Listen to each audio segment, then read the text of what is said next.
attention, please. Thank you. So I'm looking forward to having a regular calculus block period today after our whirlwind of a speed day yesterday.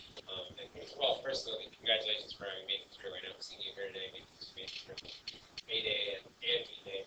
I'm just telling my colleagues at lunch. I'm tired here after thinking, just think, we only have one day left today. Just about all B day to go. But we made it. And so I'm super excited about getting going with our calculus material now. So right now we should have brought up, right, prior knowledge involving our trigonometry, exact values for a unit circle. We should be able to state those values, either positive or negative, by heart from memory without the use of the calculator, because we need that foundational stuff for a lot of the non-calculator portion of the exam.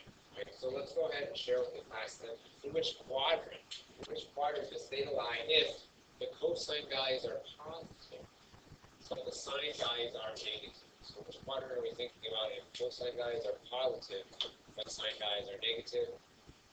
Go ahead and check your partner, raise your hand if you guys agree with your partner's response. So who has identical responses? Identical responses. Oh my, so we have some disagreements. That's exciting. Okay. So let's go ahead and see.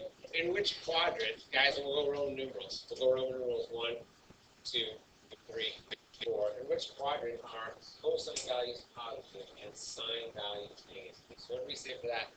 Annika now?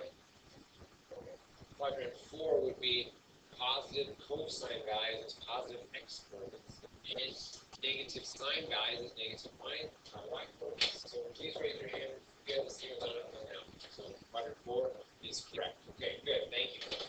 Go ahead and think, in which quadrant does theta lie if cosine values are negative? So cosine values are negative and tangent values are positive.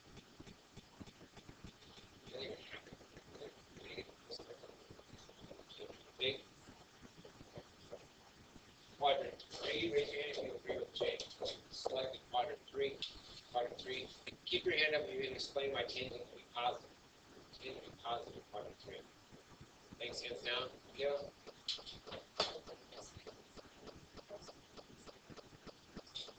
Excellent. So we could think of tangent as being equivalent to sine divided by cosine, right? The y coordinate divided by the x coordinate. The tangent coordinate negative by negative is positive. So that's sort of a nice segue to our story set for today.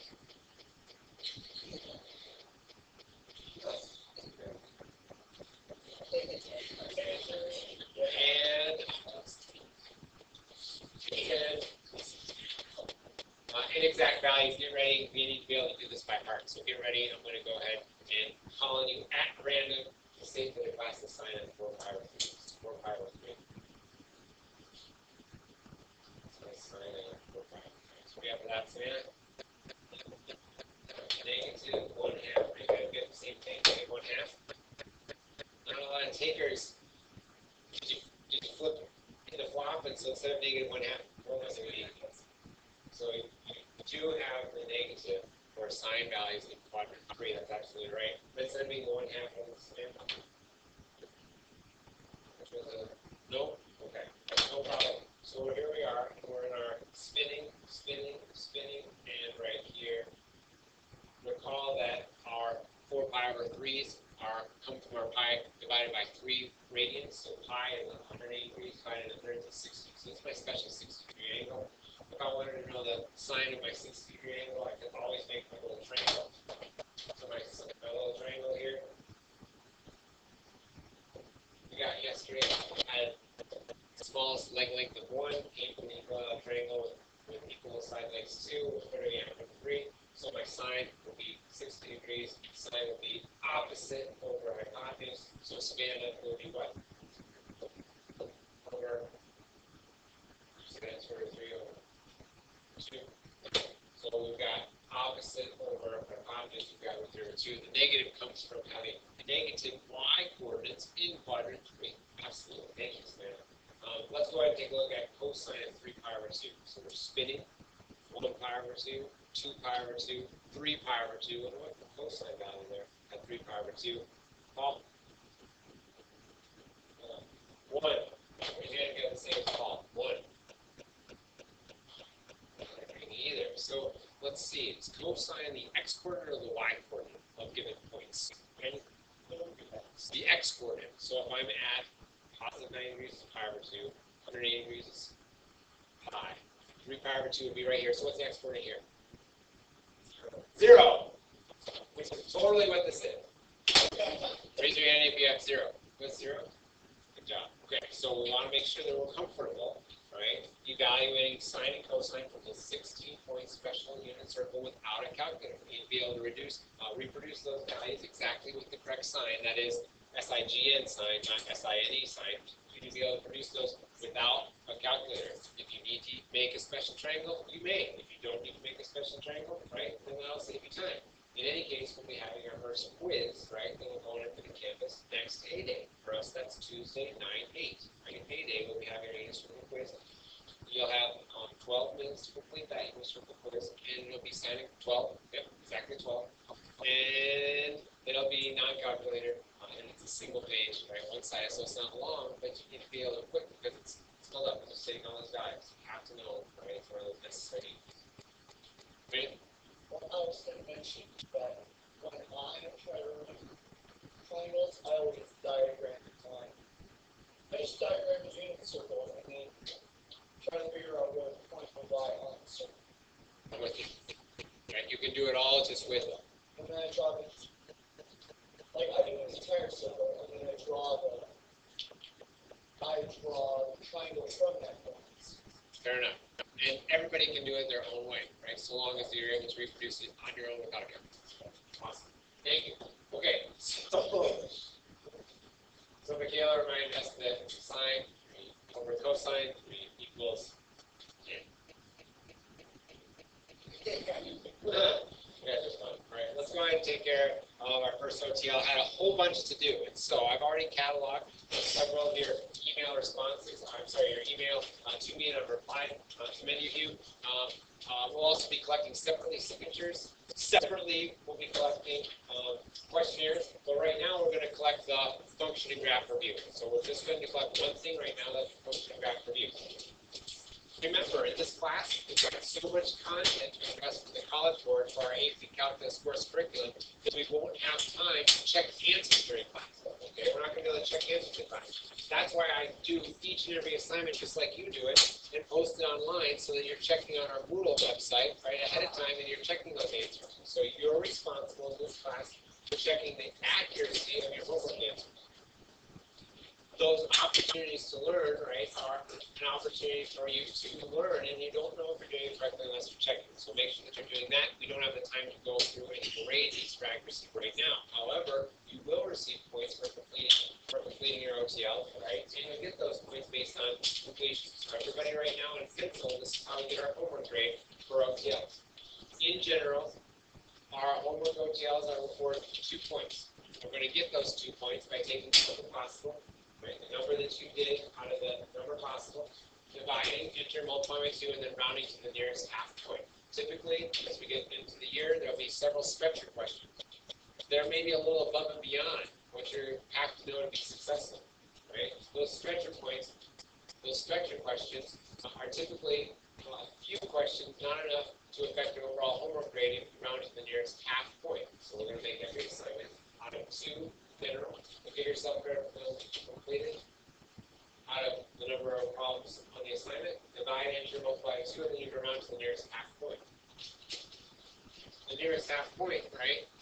Your only choices are 0.5, 1, 1.5, or 2. So if you got 1.7 for your decimal, 1.7, you're not going to put that. You're going to put 1.5. If you got 1.8, you're not going to put that. You're going to put 2. You're always running to the nearest half point, and you're going to put that as your campus score. On top of your paper, nice and big. You'll box that so that I can easily see in pencil and get you credit for your workout in class.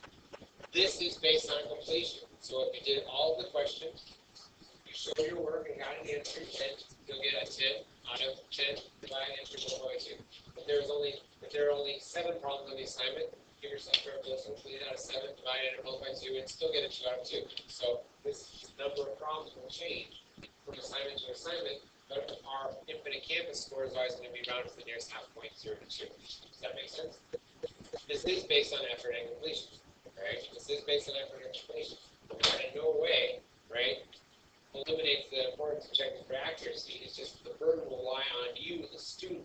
that checking with the hosted and the hyperlink OTLs, the answer keys online ahead of time, and then that will free up some of our time in class to figure out which so we'll get better at this procedure as time goes on. All right, let's make sure that we have our name on the top right-hand corner. 2A is the section, and then we'll label this as OTL number 0 on the function graph review. So OTL number 0. Make sure that your infinite canvas score is boxed and pencil nice and big. After your correct heading is added, you're going to go ahead and pass from back to front, straight forward. Don't do any left, right. We want straight forward. Wait till you see the people behind you before adding yours to the file and continuing on. So once again, pass from back to the front. Front rowers, if you make sure they're facing the same direction, I really appreciate it. It makes it so much easier to record. And then I'm going to return these to the next class. Thank you. Thank you very much for your help. I appreciate you guys. It makes it a lot easier to face the same direction. Awesome. And as time goes on, this becomes second nature, and we'll go a lot more quickly. So thank you for that. We've got lots of chances to practice today. In fact, we're going to go ahead and practice now by passing in your signature. So from your green welcome letter that we were to share with the parent or your parents last night, we want to get your signatures from the last page. Just make sure that your name's printed legibly so that I can get you credit. We can read your name, not just your signature. So let's make sure that we have that taken care of. Again, if you go ahead and pass it back to the front, make sure you see your people behind you before adding yours to the file and continuing on. And then front rowers, if you make sure they're facing the same direction, that'd be awesome. And then I can get these cataloged. I'll give you credit just for reading your first policy. So thank you guys. I appreciate your help. Thank you. Thank you.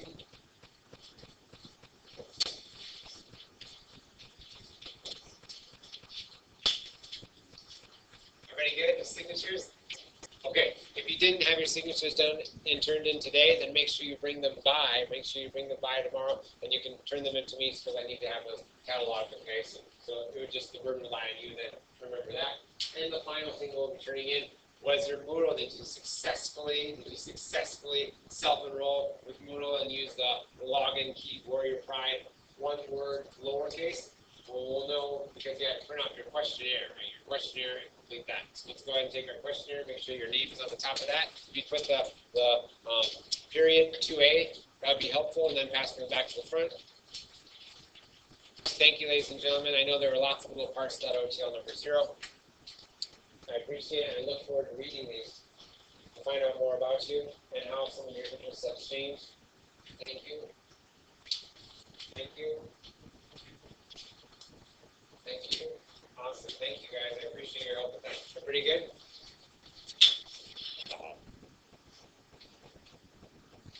We are ready, right? We're ready to move beyond our exact values of trigonometry. We've got that, right? Brought up, and now we're going to go ahead and direct our attention to pre-calculus / calculus stuff. Many of the things we'll be encountering throughout this course will be very similar to what you've already seen in pre-calculus as a setup for this class, or FST / pre-calc compacted. Many of the things will be different. So we're going to see how your experiences with limits, right, are going to be similar and how they're going to be different in AP Calculus. And we'll begin that discussion today. Today we're all about finding limits graphically and numerically. Next class on Tuesday we'll be shifting to finding a limit algebraic or strictly pencil and paper method. No more our use of the technology, the graphically and numerically by adjusting our table and stuff like that. So we have to balance the use of non-calculator methods, strictly pencil and paper, with the use of technology, which is a very powerful tool, particularly for inspection. So we're going to figure out how we can balance that to be in accord with the AP College Board curriculum. Recall, half of the AP exam is non-calculator, and half of the AP exam is calculator allowed. We want to make sure that you're successful on both parts. So today we'll be finding limits graphically and numerically. First, you need to know what a limit is, and that is now the calculus definition. There's the calculus definition. And we need to be able to find the limits using a graph or a table. So those are our goals today. And I know you guys are going to do a great job with this. We're going to begin today's discussion with a cooperative learning activity. Now, oftentimes, we'll have a whole group discussion. Sometimes I'll be leading the class in a teaching-led presentation at the front. Sometimes you guys will be working in a cooperative learning group, a small cooperative learning group, to generate new concepts, okay? So it depends on the day. We'll use a different instructional model. It's not always the same. It's going to change up depending on what our content objective is. Today, we are going to be working in a small cooperative learning group. We're not going to move the desks just yet. Okay, first, we're going to set up the activity. and then you'll have an opportunity to work with your cooperative learning groups today. These will change throughout the course. So if you're not super excited about the people that you're working with right now, that's okay. You need to be able to work with different people whose interests are different, and those people you might not necessarily choose on your own or even like. But that's okay because we're high school musical style. We're all in this together. And we're going to make it work, right? We're going to work together towards a common objective, and we will change up our seats and we will change up our groups as the year progresses. Let's go ahead and take a look at our stamped eligible items. Today, we're going to work through in order the entire activity. However, I have picked out several hinge questions that are necessary for your understanding as you progress. What I'd like for you to do is put a little circle on your activity, Introduction to Limits activity. So I have circle number 4. Number 6E is another stamped eligible item. The third bullet for number 7 is a stamped eligible item. And the third bullet for number 8 is a stamped eligible item. So if you put a little circle around the stamped eligible item, that's an indication that this is one you want to get a stamp on, right? To get a stamp on. Now, when we work through activities in this class, it may be similar, it may be different to other classes where you work on activities. In this class, I care that you're talking. I want you to be talking about the mathematics involved. Okay? I just want you to be talking about the activity, not about, oh my gosh, did you see what she was praying this weekend? Who does that? Right? We're not going to be talking about that kind of stuff when we're working in our cooperative learning group. We're going to be talking about the mathematics at hand. It is important, right? And I sincerely believe that by talking about the mathematics, verbalizing the concepts, you're not only going to learn and understand them better, you're going to remember them for longer. So that's why we have our cooperative learning group experience. It won't be all the time, it'll just be sometimes, depending on what we're learning. When everybody agrees, right, you're going through together, it's not one person doing fun stuff and then you copy or you catch up, or one person work ahead.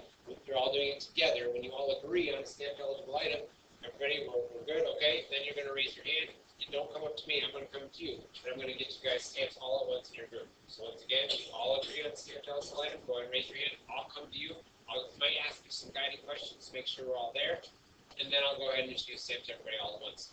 Given that there's only one of me and lots of you, right, if you're waiting for a stamped eligible item, right, you can just catch my eye and continue on working and catch me next time because I might be over yelling at the group. I've got a feeling like I've got a spunky bunch over here, so I might be having to spend a little bit extra time over here. That's okay, you can keep going and then, right, and then I'll get to you as soon as I can. So I don't want you to be just stalled out, not doing anything because I'm over yelling at the window group, right? You can keep going in that instance to make sure that you're still staying together. Does that make sense? Awesome. Let's do our cooperative learning groups like this today. Let's go ahead and do first and second row. We're going to spin around and form a little island of 4. First and second row will form an island of 3 today. First and second row will be a 4. The first 4 in the window group, you two will face each other to form an island of 4. So stand across Paul and Emily, if you guys, and then Kobe, Michaela, Brandon, and Nikki. If you guys have formed a group of 4, that would be awesome. Okay. Let's go ahead and scoot in forward and get started. I'll be around momentarily. You can select a reader if you'd like, or you can take turns. You need to be on task.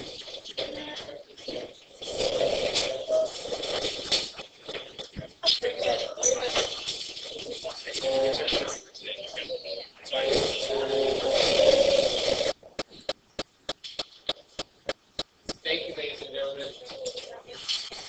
I appreciate you returning us to regular position. At this time, I ask that you go ahead and refocus on our stamped items. You can still get full credit on your stamps. You can complete these prior to bell work next class. When I come out for bell work and give you a red mark for your bell work, I can also give you a blue activity stamp for these completed activity stamp problems. One of the things that I want to make sure we understand is there's an extra sheet that says, now try this, the practice.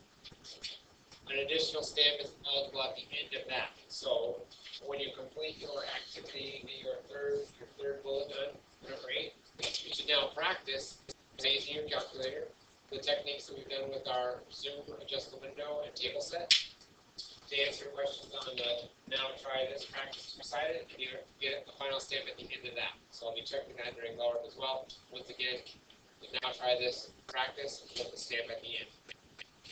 You understand stamp eligible items? How to make sure you get all your stamps, Brandon? Well, I don't really understand the notation of the questions. Oh, Like I'm not like this. I don't understand the notation. Oh, okay. Hang on. Let's have our discussion first because that's meant to be really part of your So now try this. So hang on, let's have our discussion first, and then we'll see if that notation is cleared up. Alright. So ladies and gentlemen, at this time, please stop working on your activity. Okay, stop working on your activity. Now I want you to go ahead and take a look at our note sheet again. So our note sheet, back from our note sheet, where our bell work was. Let's go ahead and get some common terminology, so that we can move forward with our limits, both algebraically, right, algebraically next class, and on your notation for the practice note titles. So, what is a limit? Well, the limit of f of x as x approaches c is L. That's how we read that statement. The limit of f of x as x approaches c is L if and only if there is one particular y value that f is approaching as x gets closer and closer to c, but not equal to c. Let's digest that for a minute. So the limit of f of x as x approaches c is equal to L if and only if there is one particular y value the function is approaching as x gets closer and closer to c, but not equal to. I need you to think about your activity when x equals -2. When x equals -2, if you were to plug in x equals -2, that is at x equals -2, did you get a value? No, it was undefined. Your calculator said that in one word. It said error. When you did it algebraically, you plugged in, you got 0 over 0. That's undefined because you can't have a 0 on the bottom, right? However, as you adjusted your window and you did your table set, it picked values like -2.1, -2.05, -2.01, -2.001, values that are closer and closer to -2 but not equal. The function was approaching a particular y value from the left. It was getting closer and closer to like -4.37 something. And then as I went in my table set, independent ask, and I picked values that were just to the left, to the right of -2, like -1.99, -1.995, -1.999. I was getting y values returned that were closer and closer to, well, about -3.48 something, right? If I were to continue to adjust my x values so that they were closer and closer to c, was a single particular y value being approached from either side? Was it the same y value? Yes. In fact, you could list that as an ordered pair. If you had to tell your friend where to put that open circle for our very first function, you would plot it at the point -2, -4.375. Is the function defined at x equals -2? No, it's undefined, and we show that with an open circle. But the manner in which it's undefined at x equals -2 is very different than the manner in which the function was undefined at x equals 6. At x equals 6, did the function values approach a particular y value from the left-hand side that was the same as the y value from the right-hand side? No. That is our key definition for if the limit exists or not. So, if a particular y value, function value, is being approached as x gets closer and closer to a particular x value from both sides, and that y value is the same, then the overall limit exists. And oftentimes we can find it from inspection. Important notes regarding limits. C is an x value. In our activity, that C was x equals -2, or x equals 6, right, in our function activity. L is a y value. That is, we were getting closer and closer to the same y coordinate when x equals -2, the function was undefined, but as x got closer to -2, the y values were approaching about -4.37. So, function values F are y values. So yes, the y value is the function value, L is the y value, L is the function value, and F need not be defined at x equals c. In fact, we saw that my function was undefined in both cases. However, at one x value, the limit existed. At one x value that we were expecting, the limit did not exist. To find the limit, x doesn't have to equal c, x just approaches c, and we don't care what f of c is or isn't. So it would make no difference. It would make no difference if that hole was plugged or not, for the limit to exist. As long as the same y value is being approached from either side, then the limit does exist. We don't care, in fact, if the function is or isn't defined at x equals c. We just care if the same y value is being approached from both sides, because the left-hand side and the right-hand side. So one-sided limits, we got at in our table by approaching x from the left or from the right. So the left-hand limit we could write as x approaches c from the left-hand side. We show that with a little superscript there. So this will help with your notation when you get to the now triangles. Everybody, you can add this to the margin or around. The limit of f of x approaches c from the left-hand side is written as x approaches c with a little superscript with a little negative sign. These would be values that are just to the left of c but not equal to c. X is less than c and approaches c from the left-hand side. In our activity, this would be values like x equals negative 2.01, negative 2.001. Just to the left of negative 2 but not equal. The right-hand limit is written the limit of f of x approaches c from the right-hand side. A little positive superscript there. That's indicating to the reader that we're letting x get closer and closer to c, but from the right-hand side. In the activity, that would be values like negative 1.9, negative 1.99, negative 1.999. And as we continue to work with the concepts in calculus, we want to make sure that we're talking very close to, right? So when we're evaluating limits, we're considering values that are very close to, very, very close to, but not equal to. So if you're expecting around x equals negative 2, you don't want to be picking negative 3. You want to be picking negative 2.001. Negative 2.001. X is more than c and x approaches c from the right-hand side.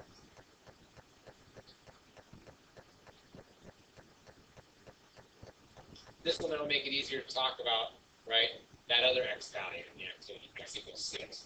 The y values that were being approached were very different. If you were approaching x equals 6 from the left-hand side, right, if you're approaching x equals 6 from the left-hand side, you're getting very, very different function values than if you're approaching 6 from the right-hand side. Yes?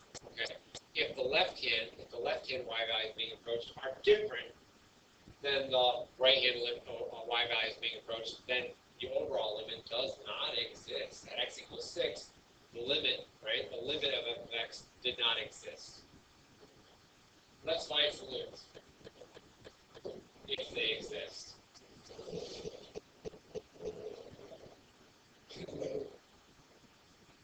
And it may be a bear, right? Because sometimes my overall limit does not exist, and we have to be on the lookout for that. So don't think that you always have the answers to these simple questions. Okay, so let's go ahead and take a look at our graphical limit. That was one of our objectives today, to evaluate limits graphically. On your note sheet, let's everybody consider this blue function f of x. So my blue function f of x, and we'll consider some limits. Let's consider the limit of f of x as x approaches negative 3 from the left-hand side. And we can write that with a little negative sign as a superscript there, just to the right of my c value, x equals negative 3. So again, we're letting x get closer and closer to negative 3 from the left-hand side. Is a particular y value being approached? Why, yes. I would argue that it appears as though the y coordinates of these points, as x gets closer and closer to negative 3 from the left-hand side, are converging to a particular y value. Now, y value being approached as x gets closer and closer to negative 3 from the left-hand side appears to be 2. Yes. So the left-hand limit does exist, and it equals 2. Remember, this is a y value. It's a function value. I look on the y-axis to see what y coordinates those points would be. Approached. Let's consider the limit of f of x as x approaches negative 3 from the right-hand side. And so if I were my math man or math woman and I hop on my function, my blue function f, and I let the x coordinates get closer and closer to negative 3, but from the left-hand side, is there a particular y value the y coordinates are approaching? Yes. The y coordinates of these points, right? The y coordinates of these points that are filled in, that are defined, as x gets closer and closer to negative 3 from the right-hand side, they're tending towards a particular y value, aren't they? They're tending towards the y value 4. They're tending towards the y value 4. The right-hand limit does exist. Keep in mind we're talking about limits, ladies and gentlemen. We're talking about a limit, a y value that's being approached as an x value is being approached. We're not talking about the function being defined or not being defined. We don't care whether f of negative 3 does or does not exist. In this case, it doesn't exist. But that has no impact on whether or not the limit exists. The limit is just asking if a particular y value is being approached as x gets closer and closer to a particular x value. So let's go ahead and now consider the overall limit, the limit of f of x as x approaches 3. Negative 3. If x approaches negative 3. there a particular y value that's being approached as x approaches -3 from the left and right hand sides? No. The left hand limit does not match the right hand limit, so there's not a single particular y value being approached, the way there was when x approached -2 in the activity. Then a particular y value, the same y value, was being approached from both sides. That was -4.375. In this case, 2 does not equal 4, so the overall limit does not exist. It doesn't equal anything. So, in order for an overall limit to exist, the left-hand limit must equal the right-hand limit. In this case, as x approaches -3 from the left-hand side, the y values are tending towards 2. However, the function values are tending towards 4 as x approaches -3 from the right-hand side. Therefore, the overall limit does not exist. Now let's consider the limit of f of x as x approaches +3. The limit of f of x as x approaches +3 would lead us to consider the left-hand limit and the right-hand limit. As x approaches 3 from the left-hand side, is there a particular y value that the function values are approaching? It appears as though they're tending towards the y coordinate left. -2. As x approaches +3, but from the right-hand side, is there a particular y value that the y coordinates are approaching? Yes, they appear to be approaching -2 as well. Does the left-hand limit match the right-hand limit? Yes. Are they the same values? Yes. Does the overall limit exist? Yes. Do I care whether or not that's an open circle or a closed circle? No, it doesn't matter whether the function is or isn't defined. How would my answer to number 4 change if I were to go over here and take my pen and fill in that circle? How would the answer to number 4 change? It wouldn't change at all. The left-hand limit is -2. The right-hand limit, the y values that the function is approaching as x gets closer and closer to 3, but from the right-hand side, is still the same y value. Overall, that's -2. So I don't care whether the function is or isn't defined at x equals -2. I'm sorry, at x equals 3, because we're evaluating a limit. Next, ready? How does the answer number 4 change now?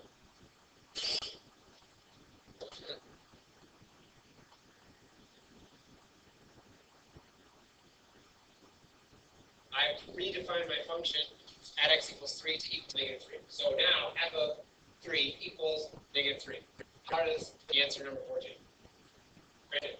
It doesn't change at all. I don't care whether the function is defined or undefined, an open circle versus a closed circle versus somewhere else. What I care is that a particular y value is being approached from both the left-hand side and the right-hand side. It's the same y value. In this case, so defining this function here or not at all, doesn't change the fact that my left-hand limit matches the right. That's all I care for overall. That's one question. Let's go ahead and try another.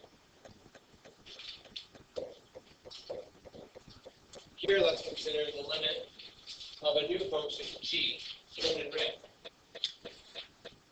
So a new function g is shown in red. Let's go ahead and consider the value of the limit of g of x as x approaches 2 from the left.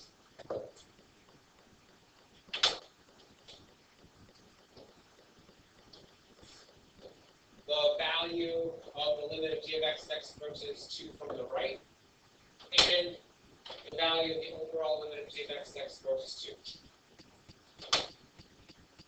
Go ahead and decide whether those exist or not. Write them down with your partner. See if you guys agree, and then I'm going to call in Mark, Mary, Cheryl, and the whole lot.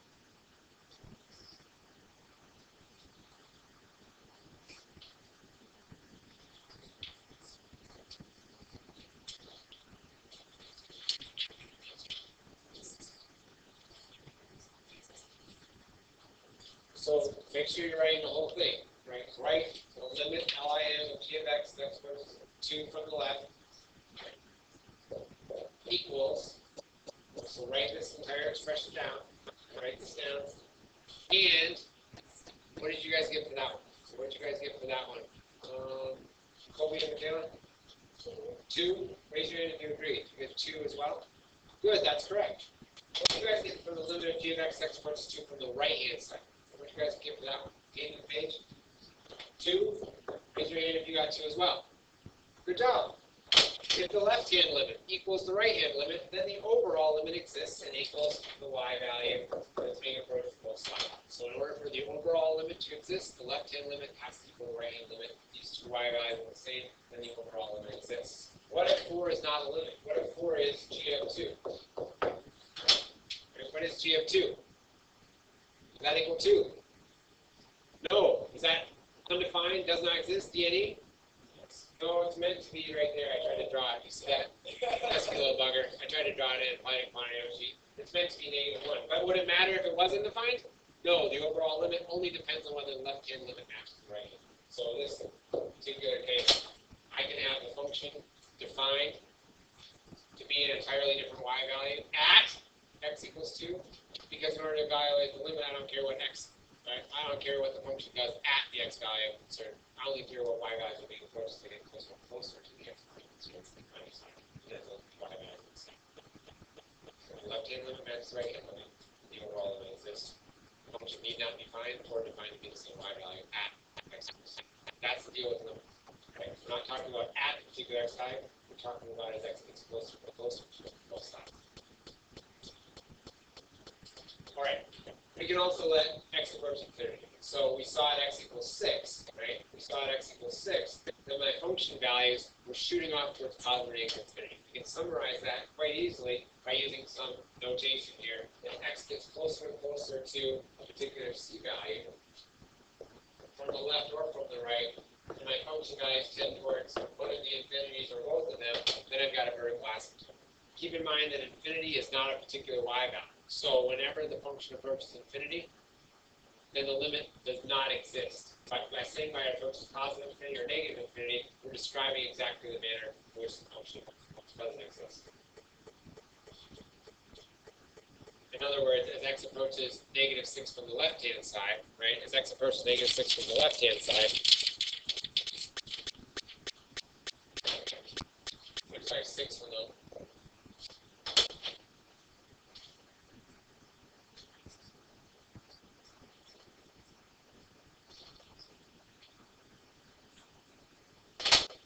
So that was very quick and haphazardly drawn, but you guys can see as x approaches 6 from the left-hand side, the y values are tending towards negative infinity. Right? That's not a real y value. For every x value that you tell me closer to -6 on the left-hand side, Anna can tell you a different x value is closer to -6 on the left-hand side and produce a different y value, more and more negative. So my function, my limit's not going to exist. On the right-hand side, as x approaches 6 on the right-hand side, my y values approach positive infinity. Right? The overall limit does not exist because the left-hand limit doesn't exist, the right-hand limit doesn't exist, right? Infinity and negative here are not y values, but by saying that x approaches infinity, as x approaches 6 on the right-hand side, we can get a good idea of what the graph is doing. So we still say equals infinity or equals negative infinity, but the overall limit does not exist. And it has a horizontal asymptote at y equals L if the limit as x approaches positive or negative infinity, that is the far ends of the graph, which we're talking about a little bit with your oblique, equals a particular value. In this case, L. I'm going to make it green, so I'm going to just green right there.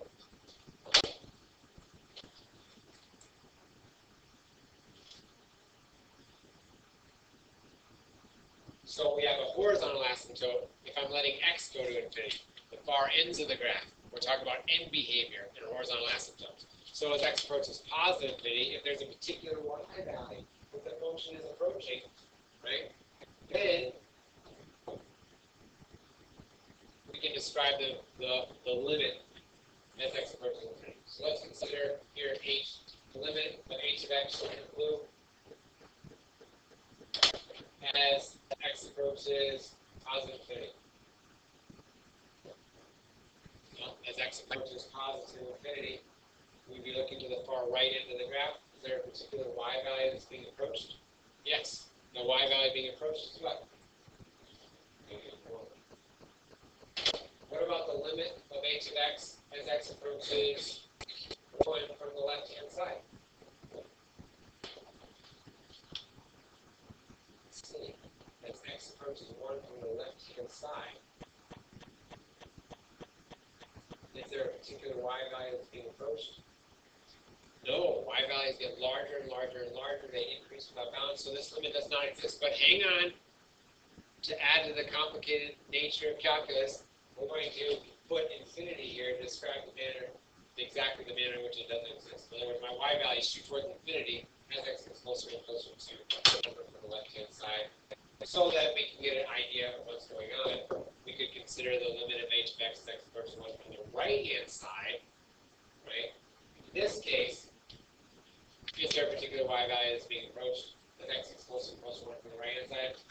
No, right? They're decreasing without bound, and yet by saying that that limit equals negative infinity, you get a visual picture of what that graph is doing. So we still use this notation to describe exactly the manner in which the limit doesn't exist. And that can be confusing, but it's written the same way.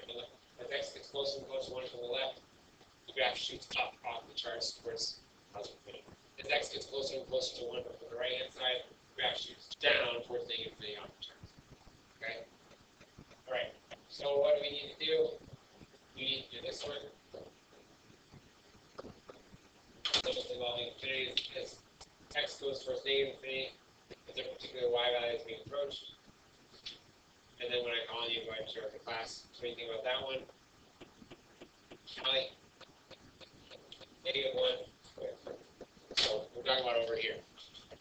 Notice how the left hand infinity and the right hand infinity need not be the same values. You could have two different horizontal asymptotes in the same equation. We could have had a horizontal asymptote up here at +5, down here at -1, on different sides of the graph. So this will help us determine where we're looking. All right, you guys did awesome. So let's go ahead and write down how we say the limit of that. Oh, sorry. Write down in words how we say that. So I want you to actually write down in words how we say that math notation. We'll do some fill in the blank, and I want to see a written response from everyone, please. And then we'll round our conclusion today.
Share some of our responses. And we'll have an opportunity to get some of those answers so we got to 2nd, 3rd bullets, and 8th bullets. Make sure that you take those taken care of. Not our classes today. So how do we read this mathematical statement in words? What do we do if we're saying that to a partner in a group?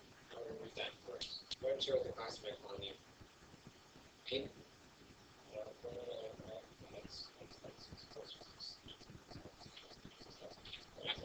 Absolutely. The limit of f of x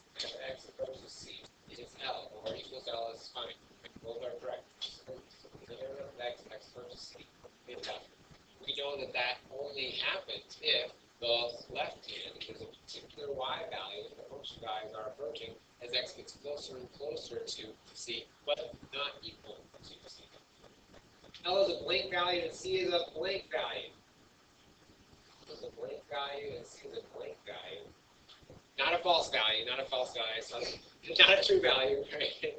So what would we say, how would we fill in those blanks, and what do you come up with for those blanks? What would you come up with for those blanks? Brandon?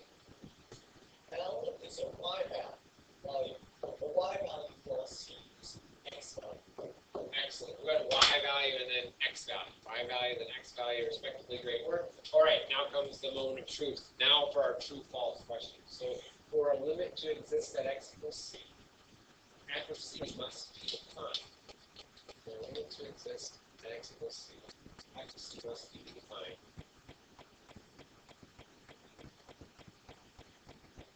If a limit of f of x and x approaches c equals infinity, then y equals c is a horizontal asymptote. Okay. So two separate questions here. What I want you to do for this one is go ahead and look at your partner's response for number 3. Look at your partner's response for number 3. Raise your hand if it's the same as your own. It's the same as your own? Good news? Raise your hand if your partner's response for number 4 is the same as your own. Okay. Here we have some one there. Awesome. Okay, great. Well, it looks like you guys are on track for number 3. So what do you guys have for number 3? Paul and Emily? False. False. Raise your hand if you have false for number 3. Super false. So in order for a limit to exist at x equals c, f of c must be defined. No, we don't care what f of c is or isn't. In fact, the function need not exist at x equals c for the overall limit to exist. What do we need for the overall limit to exist? Riley? This L, the same particular y value. Absolutely. For the overall limit to exist, we only care that the left-hand limit equals the right-hand limit. That's it. Okay, so for the overall limit to exist, we just care that the left-hand limit equals the right-hand limit. That is, there is one particular y value that the function values are approaching as x is closer to c from either side. We don't care what the function is or isn't at x equals c. And lastly, we had some dissension on this one. If the limit of f of x as x approaches c equals infinity, then y equals c is a horizontal asymptote. Okay, so what we'll do right now is we'll do a true false. We're going to do, don't show me your fingers yet, but we're going to do a 1 for true and we're going to do a 2 for false. So everybody decide 1 for true and 2 for false. And when I say go, I want you to show me if it's a true 1 or a false 2. Okay, go. Not that finger big. No, I'm getting a, oh, I'm getting a false. I'm getting a false also. This ends up being a false. So why did you have false, Jake? It is false. It is false. Oh, what was wrong with this? How can we fix it? There we go. And so this statement would be true, right, if this was, oh, it's false. You're right. It's false entirely. So we can only make this work if we switch the infinities here. If we made the limit as x approaches infinity equal to number, a constant, right, then we'd have a horizontal asymptote. Or we'd say that this produces a vertical asymptote, right, which would be another way to fix that. And then we take out the y equals c and compare it. That's fun stuff. Way to go, you guys. What questions do you guys have about our discussion today? Then you've got our unit circle quiz next class, and we've got our OTL number 1. OTL number 1 should be on a half sheet. Everything good? So unit 2, OTL number 1 half sheet. Lots of stuff to do on there, guys. Lots of stuff to do on there. Make sure you're ready to go with your unit circle quiz at the very beginning. Again, 12 minutes. So you just have 12 minutes. Make sure you know it. And that's not to be mean, it's so that you have to memorize your strategy for getting it. You can't spend the whole AP test figuring out what the sine of 2 pi over 3 is. Samantha? Yes, that's for a stamp at the end. You know, try this practice, stamp at the end.